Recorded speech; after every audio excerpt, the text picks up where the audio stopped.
हाय ना, ये बड़ा फंडूसा सेट है। इसका जो लॉजिक है ना कि how to crack this set, वो आप एक बार फिगर आउट कर लो, then it becomes very easy set to solve. क्या है यहाँ पर कि in a certain board exam students were to appear for exam in 5 subjects: English, Hindi, Math, Science and Social Science. But due to certain emergency situation, a few of the exams could not be conducted for some students. ठीक है भाई। Hence, some students missed one exam and some other students missed 2 exams. Nobody missed more than 2 exams. तो 6 में से 6 exams हैं, 6 में से या तो एक मिस होगा या 2 मिस होंगे बस। The board adopted the following policy for awarding marks to students. क्या पॉलिसी है भाई? If a student appeared in all 5 exams, then the marks awarded in each of these exams were on the basis of scores obtained by them in those exams. ठीक है, अगर student ने कोई exam नहीं दिया है, सॉरी, अगर पांचों का एग्जाम दिया है, 5 सब्जेक्ट्स है, राइट, सॉरी, हाँ 6 नहीं है, 5 सब्जेक्ट्स हैं, 5 के 5 सब्जेक्ट्स का एग्जाम दिया है, तो जो उनके मार्क्स आएंगे वही रहेंगे। ठीक है, बट अगर उन्होंने कोई भी एग्जाम मिस किया है तो फिर मार्किंग कैसे होगी, वो यहां दिया है।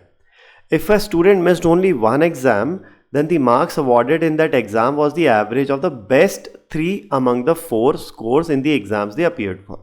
मान लो 5 एग्जाम्स दिए उसने, 1 2 3 4 5, ठीक है, 5 में से सिर्फ 4 ही दिए हैं, तो ये 4 एग्जाम्स दिए हैं अगर उसने, तो जो 5th एग्जाम होगा, जो 5th सब्जेक्ट होगा, उसका स्कोर क्या होगा? उसका स्कोर होगा टॉप 3 का एवरेज। टॉप 3 का एवरेज भाई, अब टॉप 3 का एवरेज जो है ऑब्वियसली टॉप से तो कम होगा और लोएस्ट, टॉप 3 में लोएस्ट से ज़्यादा होगा।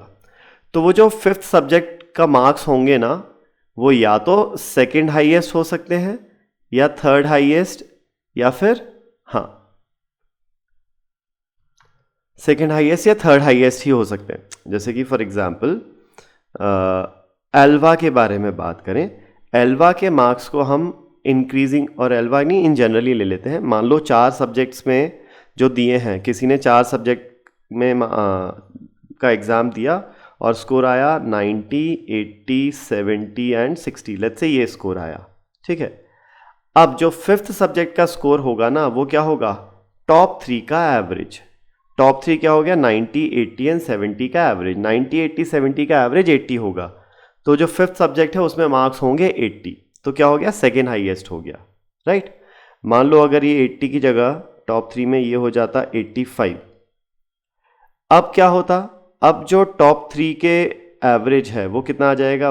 245 by 3 which is 81 point something, तो वो 81 पॉइंट समथिंग आ गया, वो यहाँ आ गया। 5th सब्जेक्ट का marks first second third highest आ गया। और यही अगर मान लो 71 होता, ठीक है, जो टॉप 3 के स्कोर्स हैं 90, 71 और 70 हो गया होता, तो 5th सब्जेक्ट में मार्क्स क्या होते? अगेन टॉप 3 का एवरेज, टॉप 3 का एवरेज हो जाता 141, 231 बाय 3, ये हो जाता अप्रॉक्सीमेटली 77 के आसपास, तो वो सेकेंड हाईएस्ट हो जाता, राइट। तो इस केस में जो 5th सब्जेक्ट के मार्क्स हैं, या तो वो सेकेंड हाईएस्ट हो सकते हैं या फिर थर्ड हाईएस्ट हो सकते हैं। यही पॉसिबिलिटी आ रही थी, या तो यहाँ आ रहा है, या फिर इन दो के बीच में आ रहा है, या फिर एग्जैक्टली इसके बराबर ही आ रहा है। तो या तो सेकेंड हाईएस्ट होंगे या थर्ड हाईएस्ट होंगे, ठीक है। चलो नेक्स्ट, अभी और डिटेल में इसको बात करेंगे, जब इंडिविजुअली बात करेंगे तो ये चीज़ और डिटेल में समझेंगे। Next, if a student missed 2 exams, then the marks awarded in each of these exams was the average of best 2 among the 3 scores in the exam. ठीक है, मान लो किसी ने सिर्फ 3 ही एग्जाम दिए हैं, तो बाकी 2 में जो स्कोर आएगा ना, वो ये टॉप 2 का एवरेज आएगा। आई मीन टॉप 2 का एवरेज जो होगा वो ऑब्वियसली दोनों के बीच में होगा, तो बाकी 2 एग्जाम्स में स्कोर सेम आएगा, बाकी 2 सब्जेक्ट्स का स्कोर सेम होगा, और वो सेकेंड हाईएस्ट भी होगा, क्योंकि हाईएस्ट से छोटा और सेकेंड हाईएस्ट से बड़ा होना चाहिए ना एवरेज, तो यहाँ पर होगा। तो जब 5 सब्जेक्ट्स के मार्क्स कंसिडर किए जाएंगे तो इन 2 के मार्क्स सेकेंड हाईएस्ट होंगे, और बराबर तो हैं ही। ठीक है। और फिर ये एडिशनल इन्फॉर्मेशन दिया हुआ है जिसके थ्रू हम फिगर आउट कर सकते हैं कि किसने कौन सा सब्जेक्ट मिस किया है या नहीं किया है। चलो तो लेट्स स्टार्ट विद एल्वा। अभी एल्वा के मार्क्स को अगर मैं डिक्रीजिंग ऑर्डर में अरेंज करूं तो highest is 80 and then you have 75, 75, 70 and then 60। ठीक है। अब जो उसने सब्जेक्ट मिस किया हो सकता है वो कौन सा सब्जेक्ट, एक सब्जेक्ट मिस किया होगा या दो सब्जेक्ट्स मिस किए होंगे। लेट्स सी, अगर दो सब्जेक्ट्स मिस किए होते एल्वा ने तो एल्वा के साथ क्या होता इन दो का एवरेज 75 75 बनता। ये हो सकता है ना पॉसिबल। अगर दो सब्जेक्ट मिस किए होते तो क्या होता कि तीन सब्जेक्ट के जो मार्क्स दिए हैं उनके टॉप टू का average will be the marks of the remaining two subjects. तो बीच के ये दो नंबर सेम होने चाहिए मार्क्स, और इन दोनों का एवरेज ये होगा। तो 80 70 का एवरेज 75 75 है। So it is possible that Elva might have missed 2 exams. ठीक है। और वो 2 एग्जाम्स क्या होंगे, 75 75 स्कोर वाले, मतलब वो एग्जाम्स हिंदी और साइंस वाला हो सकता है। Now is it possible that Elva missed only 1 exam. Let's see, अगर एल्वा ने सिर्फ एक एग्जाम मिस किया होता तो फिर क्या होता, तो इसका मतलब वो 4 एग्जाम दी होती और इनका एवरेज आता, इन तीन का एवरेज आता फिफ्थ वाले का मार्क। ठीक है। तो फिफ्थ सब्जेक्ट में मार्क्स या तो इन दोनों के बीच में होते या इन दोनों के बीच में होते। इससे बड़े नहीं हो सकते थे, इससे छोटे नहीं हो सकते थे, इन दोनों के बीच में या इसके बराबर ही होते। तो आप अगर देखोगे टॉप 4 मार्क्स देखोगे तो 80, 75 और 70 का एवरेज है 75। तो ऐसा भी हो सकता था कि एल्वा मिस्ड एग्जैक्टली 1 एग्जाम, तो 80 70 वाला तो दिया ही दिया है उसने, कोई एक 75 वाला उसने छोड़ा हो सकता है, या तो हिंदी छोड़ा हो सकता है या फिर साइंस छोड़ा हो सकता है, ये भी पॉसिबल है। राइट।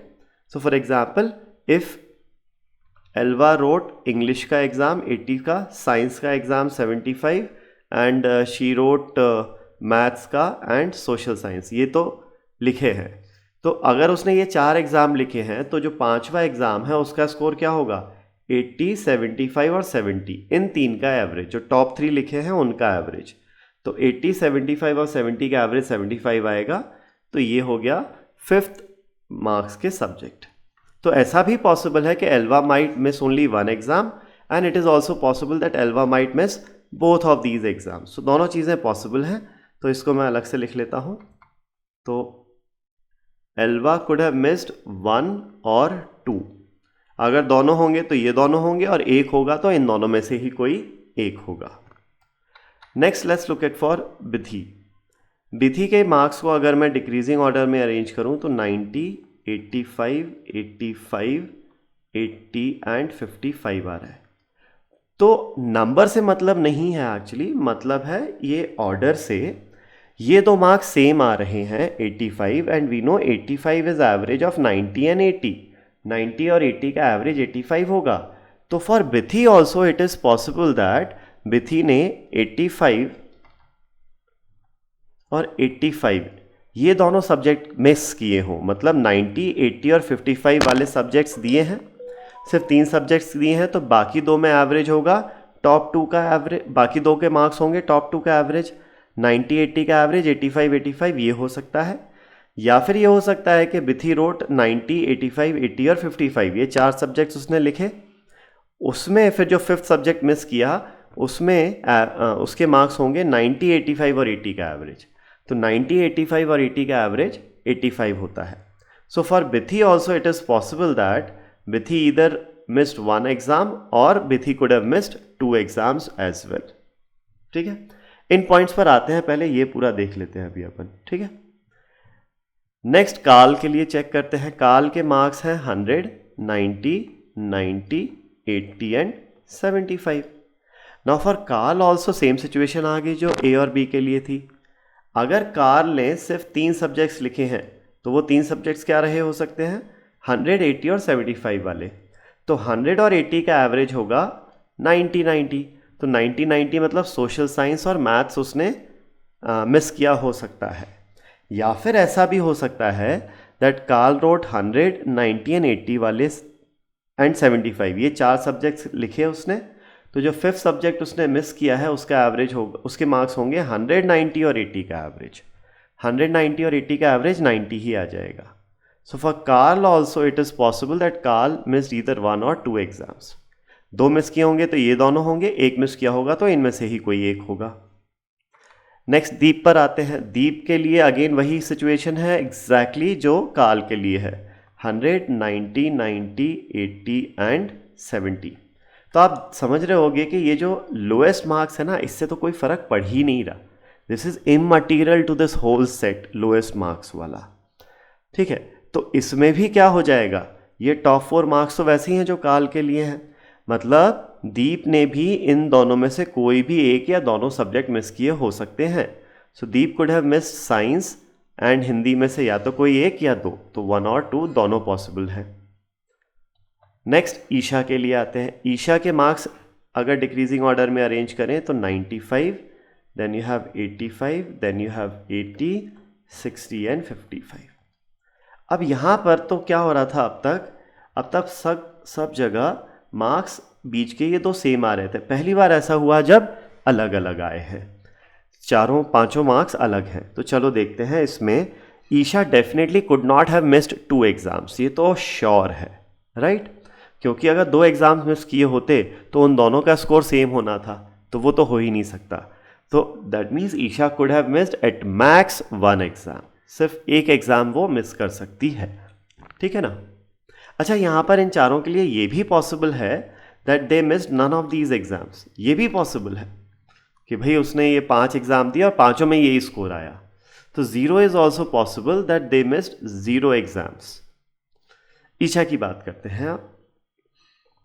तो ईशा के लिए now if Isha definitely can not miss 2 exams. अगर उसने एक एग्जाम मिस किया है तो मतलब हाईएस्ट और लोएस्ट वाले तो उसने डेफिनेटली लिखे होंगे, सेकेंड लोएस्ट भी उसने डेफिनेटली लिखा ही होगा, क्योंकि जो एग्ज़ाम मिस किया है उसका स्कोर जो है या तो वो सेकेंड हाईएस्ट होगा या थर्ड हाईएस्ट होगा। तो मिस किया हुआ वाला 85 होगा या 80 होगा। तो चलो चेक करते हैं। अगर ये मिस किया है मतलब ये 4 लिखे हैं, तो 95, 80 और 60, क्या इन 3 का एवरेज 85 आ सकता है? Let's check. 80 + 60 is 140, 140 + 95 is 235। 235 को 3 से डिवाइड करेंगे तो 85 नहीं आएगा, तो इसका मतलब 85 वाला मिस तो नहीं किया हो सकता है। तो क्या 80 वाला मिस किया होगा? Let's check. तो अगर 80 मिस किया है तो 95, 85 और 60 का एवरेज 80 होना चाहिए, टॉप 3 का एवरेज, राइट? तो 95 + 85 इज़ 180, 180 + 60 इज़ 240, 240/3 इज़ 80। तो yes, she could have missed this 80 वाला एग्जाम, यानी she could have missed 80 English वाला एग्जाम। तो ईशा ने या तो एक भी नहीं मिस किया होगा या फिर एग्जैक्टली एक इंग्लिश वाला मिस किया होगा। Fine. And finally coming to Fani.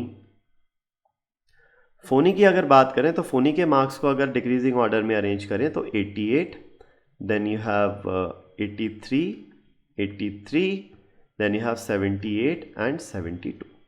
तो अगेन वैसी सिचुएशन बन गई जब पहले 2-3 लोगों के लिए थी। तो या तो 3 एग्ज़ाम दिए हों, तो ये 3 एग्ज़ाम दिए होंगे, ठीक है? तो 2 का स्कोर सेम है। Is the score equal to average of top 2 written exams? 80 और 88 और 78 का एवरेज हो जाएगा 83। तो yes, she could have missed these 83 वाले एग्जाम्स, ठीक है? तो अगर ये 2 मिस किए हो सकते हैं तो इनमें से कोई एक भी मिस किया हो सकता है, जैसा हमने यहाँ पर ऑलरेडी फिगर आउट किया था। तो फोनी कुड हैव मिस्ड 0, 1 और 2 एग्जाम्स, ठीक है? नाउ किसने क्या मिस किया है उसके लिए ये ज़रूरी है। सबसे पहले तो ये सेकंड पॉइंट चेक करते हैं। सेकंड पॉइंट क्या है? The student who miss the maths exam, मतलब किसी एक स्टूडेंट ने मैथ्स एग्जाम मिस किया है। अब मैथ्स एग्जाम मिस करने वाला सिर्फ एक कार्ल ही पॉसिबल आ रहा है, राइट? तो यहाँ से ये समझ में आता है Carl definitely missed maths exam. तो जो डेफिनेट हो जाएंगे उनको मैं डार्क सर्कल कर दूंगा, ठीक है? So the student who missed math exam did not miss any other exam. मतलब कार्ल ने सोशल साइंस मिस किया नहीं होगा डेफिनेटली, ठीक है? तो कार्ल ने सिर्फ एक ही मिस किया है, which is maths. Now next is 4 of these students appeared in each of English, Hindi, science and social science. तो इंग्लिश 4 लोगों ने लिखा है, हिंदी 4 लोगों ने, साइंस 4 लोगों ने और सोशल साइंस 4 लोगों ने. What about maths? मैथ्स के लिए कुछ बोला नहीं है मैथ्स में, बट एग्जैक्टली एक ने मिस किया है, मतलब 5 ने दिया ही. इन सबको देना ही पड़ेगा, इनको और इन दोनों को देना ही पड़ेगा मैथ्स, क्योंकि ये मिस नहीं कर सकते, आ ही नहीं रहा था. तो मैथ्स 5 लोगों ने दिया है, English, Hindi, science, social science 4 लोगों ने दिया है. अब हिंदी 4 लोगों ने दिया है, मतलब 2 ने मिस किया है. किन 2 ने मिस किया हो सकता है हिंदी? सिर्फ यही 2 पॉसिबल थे ना, एल्वा और दीप. तो डेफिनेटली एल्वा ने हिंदी मिस किया है और डेफिनेटली दीप ने हिंदी मिस किया ही है. इंग्लिश 4 लोगों ने दिया है, मतलब 2 लोगों ने मिस किया है. तो वो 2 लोग मिस करने वाले डेफिनेटली ईशा एंड फोनी ही होंगे, राइट. नेक्स्ट, साइंस 4 लोगों ने दिया है और सोशल साइंस 4 लोगों ने दिया है. तो सोशल साइंस 4 लोगों ने दिया है, तो वो 4 लोग अब बचे सिर्फ ये और ये, मतलब 4 लोगों ने दिया है तो 2 ने मिस किया होगा, तो इन्हीं 2 ने मिस किया हो सकता है. ओके, अब आ जाओ ये लास्ट पॉइंट पे. One of the students who miss the Hindi exam. तो हिंदी कितने लोगों ने मिस किया है? 2 लोगों ने. तो one of the student who miss Hindi exam did not miss any other exam and the other student who miss the Hindi exam also miss science. तो इन दोनों में से किसी एक ने कोई और एग्जाम मिस नहीं किया है और दूसरे ने साइंस का मिस किया है. तो बेसिकली इन दोनों में से, एल्वा और दीप में से किसी एक ने साइंस का एग्जाम दिया होगा और दूसरे ने मिस किया होगा. तो अब इन 2 में से कोई एक ही साइंस मिस होगा, तो साइंस का भी एग्जाम 4 लोगों ने दिया है तो 2 लोगों ने मिस किया है. 2 में से कोई एक इन दोनों में से होगा, तो दूसरा बंदा डेफिनेटली ये बिथी होनी पड़ेगी, ठीक है. और साइंस जो मिस किया है वो या तो 75 या 90 में से किसी एक ने मिस किया होगा. तो ये हमारे पास टेबल बन जाती है कि किसने कौन कौन से सब्जेक्ट्स मिस किए हैं और कौन से लिखे हैं, ठीक है. चलो तो अब क्वेश्चन देखते हैं. यहां पर who among the following did not appear for the maths exam. तो भी मैथ्स के लिए कौन नहीं अपीयर किया था? कार्ल. ये तो स्ट्रेट फॉरवर्ड हो गया, ऑप्शन ए कार्ल, ठीक है. Next is which students did not appear for English exam. Okay, English के लिए कौन कौन नहीं हुआ? Isha and Phoni. Isha and Phoni, option B. Straightforward से क्वेश्चन है. What can be best can be concluded about the students who did not appear for Hindi. Hindi के लिए कौन कौन अपीयर नहीं हुआ? एल्वा एंड दीप थे ना, तो Alva and Deep, Alva and Deep, option D हो जाएगा, ये सिंपल सा है. Next, what best can be concluded about students who miss the science exam. अब साइंस एग्जाम एक तो बिथी ने मिस किया ही है, दूसरा या तो एल्वा या दीप में से किसी एक ने मिस किया है, right. So Bithi and one of Alva and Deep, तो option A is the correct answer here, ठीक है. Next is how many of these 6 students missed exactly 1 exam. कितने इन 6 स्टूडेंट्स में से कितनों ने सिर्फ एक मिस किया है? तो देखो, एल्वा और दीप में से दोनों ने हिंदी तो मिस किया है, एक साइंस मिस करेगा और एक नहीं मिस करेगा. तो एल्वा और दीप में से कोई एक बंदा 2 मिस करेगा और कोई एक बंदा 1 मिस करेगा. ये तो ये हो गया. बाकी बचे बी, सी, ई, एफ, ठीक है. तो बी ने 2 मिस किए हैं, सी ने 1 ही मिस किया है, ई ने 1 ही मिस किया है और एफ ने 2 मिस किए हैं. तो क्वेश्चन पूछ रहा है how many of these missed exactly 1 exam. तो सी और ई तो डेफिनेटली 1 ही मिस कर रहे हैं, ए और डी में से कोई एक है जो 1 मिस करेगा. तो टोटल 1 मिस करने वाले कितने लोग हो गए? 3 लोग हो गए. तो इसका आंसर हो जाएगा 3.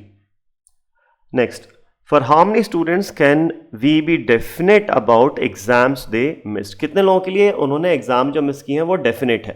तो भाई बी, सी, ई और एफ के लिए तो डेफिनेट है इन्होंने क्या मिस किया है. बस एक ए और डी है ना जिनका साइंस का थोड़ा सा अनसर्टेन है. तो 4 स्टूडेंट्स आर देयर जिनके लिए डेफिनेटली हम बता सकते हैं कि उन्होंने क्या मिस किया है या नहीं मिस किया है, ठीक है. So that's it for this set. Thank you.